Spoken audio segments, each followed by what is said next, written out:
Local news about local people. This is Newslink, Indiana. Hello, I'm Lindsay Jameson. Thanks for joining us. Tomorrow morning, police say there will be a warrant issued for the arrest of 23-year-old Andrew Saunders. Saunders is wanted for leaving the scene of a deadly hit and run that happened February 4th. He's the son of Republican State Representative Tom Saunders, who owns this vehicle, which police say was involved in the crash. Newcastle Chief of Police James Nicholson says the family's been less than helpful.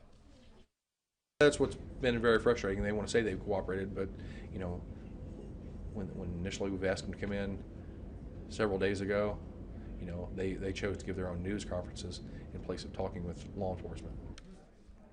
At the time of our broadcast, police have not made any contact with Andrew Saunders himself. Potholes are a pain in the neck for drivers everywhere. Newslink Indiana's Chris Wilson shows us what you can do to help with the problem. Potholes plague city streets all year long, the worst ones in the winter. Muncie Street Department Commissioner Doug Brown says his crews fill the holes as quick as possible, but there are other factors involved. We're trying, but the mix that we have available in this part of the country just doesn't hold up. Cooper Tire sales manager Rich Reasoner says his mechanics have seen hundreds of broken wheels this winter, and he says driving fast through potholes can put a dent in your car and a dent in your wallet. Because it can be a very expensive problem. We've had struts break, shocks break, front end damage from this. However, there is something you can do. Because large potholes like these can cause considerable damage to your car, drivers can fill out this claim report with the city when looking for help with the costs. He'd file a tort claim through the city clerk's office, and the insurance company would evaluate it and decide what merit it had. Because the city won't see a break when it comes to potholes, Reasoner said it's up to motorists to watch out. Some fault has to fall on the driver. I mean, yeah, the roads are bad, but I mean, a lot of people are just hurrying too much sometimes. In Muncie, Chris Wilson, Newslink, Indiana. You can pick up a tort claim form at the city clerk's office located at City Hall. Police have now arrested a suspect in the Redkey convenience store attempted abduction. Wayne C. Melton was released from Ball Memorial Hospital and then taken to the Jay County Jail Wednesday afternoon.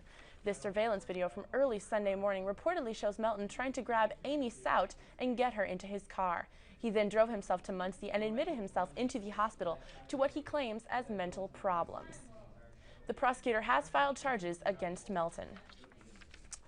Killbuck Park in Anderson has not had family festivities for 15 years. Newslink Indiana's Molly Fry explains how one organization has 10 days to bring back the fun. For 20 years, Killbuck Park was a family tradition. They had putt-putt out here. This was the greatest place to sled, to bring your sleds and then sled down the hills and stuff. Now the rides are gone and the sledding hills bare. But Dennis Kopic, owner of Families Forever Ministries, has a vision to change that. Put some sort of housing up here. We're not really sure exactly what yet, but some sort of housing there. And then we'll have this big area here for festival. Kopic has about a week to raise $50,000 as a down payment to buy the land from current owner Dr. Robert McCurdy and build Faith Park. In the 60s, Delco Ramey union workers raised the money to open Killbuck Park.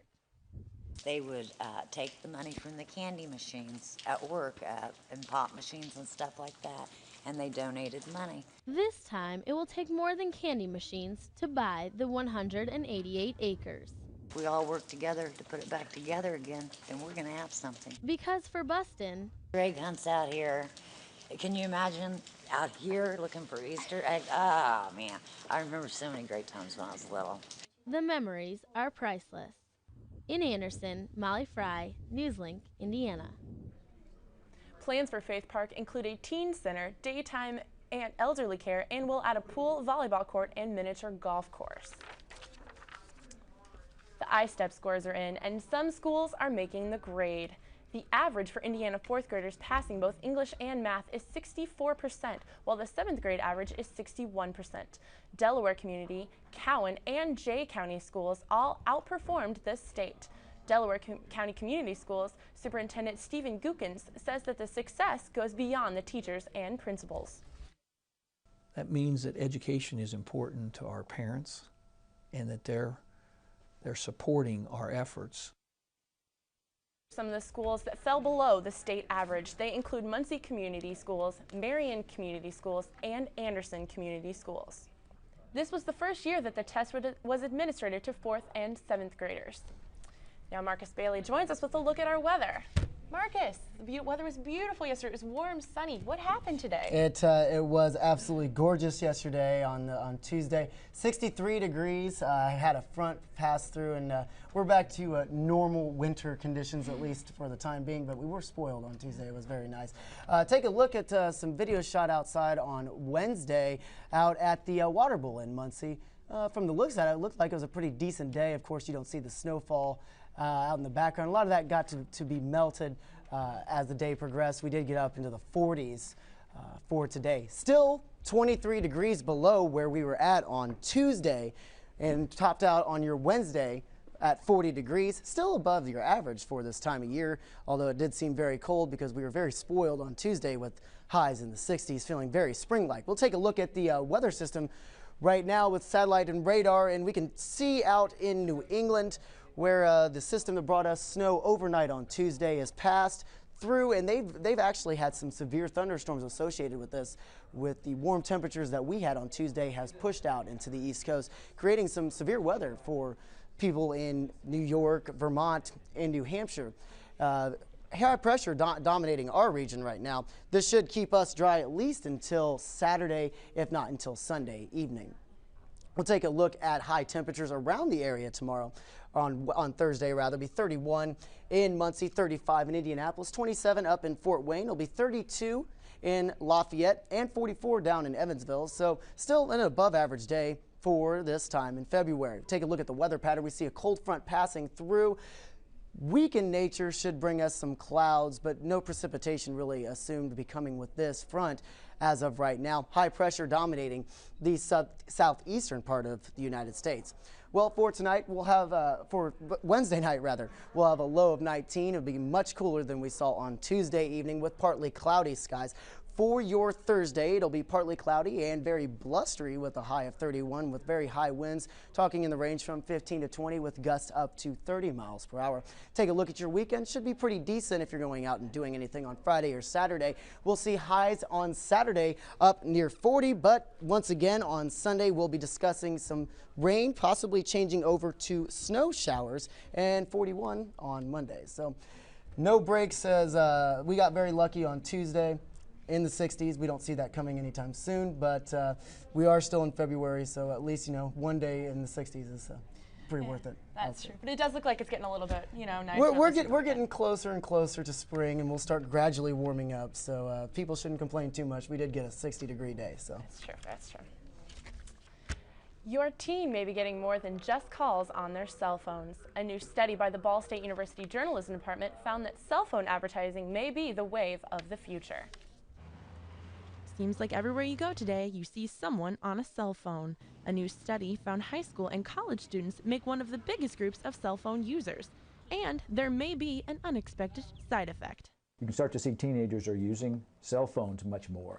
And as they use cell phones and they start to do instant messaging on cell phones, the advertising industry is not very far behind. Cell phone ads targeted at teenagers are illegal advertisements sent to phones as either text messages or over the web that cell phone users have to pay for. And we found 25% of them reported that they had gotten unsolicited advertising messages on their cell phone. The study found that 69% of high school students that participated have a cell phone. One of the reasons for such a high number may be due in part to all the new cell phone capabilities. There's been many of them that actually come in and actually looking for specific cell phones that have different things like text messaging and stuff like that. Hanley says while some people may find these ads annoying, they could become a powerful marketing tool. A lot of recent research in other parts of advertising have shown that the more interactive, the more one-on-one that you can get someone who you're sending an ad message to, the more that they will accept the message, understand it. The Ball State study was completed using 800 junior and senior high school students from 20 different states around the country. The new study over college student cell phone usage will be completed in the next few weeks. And that's Newslink Indiana. For Marcus Bailey, I'm Lindsay Jameson. Thanks for joining us. Join us again Tuesday for more news at newslinkindiana.com. News.